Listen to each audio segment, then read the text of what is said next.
Okay then my friends, so it's time to move on to functions, which I think are a really fun part of JavaScript. And functions are probably one of the main building blocks in pretty much any programming language that you come across.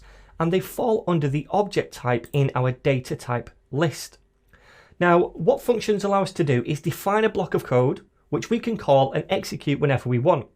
So I guess you could think of functions as a bit like a box with some code inside it that does a particular thing like this.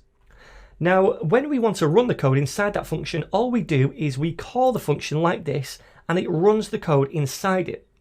Now, later on, if we want to call it again, we can do, and it runs the code again. And this behavior is really useful because it means we're only defining the code inside the function once, but we can run it multiple times whenever we want, whenever we call it.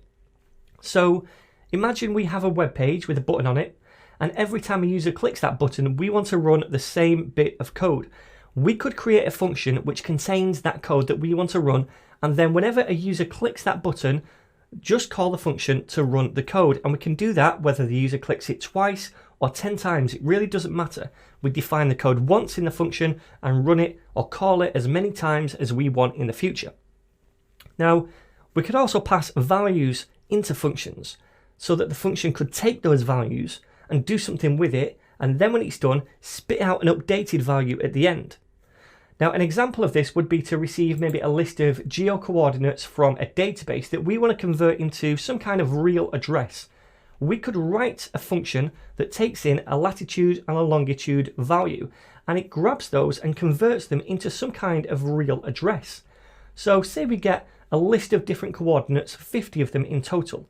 We're just defining the function once, then we could call the function 50 times. Only 3 times here because there's not enough room on the screen, but we could call it as many times as we wanted to, and we just pass in the different coordinates. And for each time we call it, it takes in those coordinates and spits out a real address.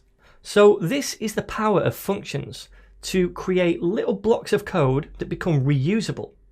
So in this chapter, we're going to be looking at functions in a lot of depth, and we'll also take a sneak peek at how we could potentially use a function to interact with a web page.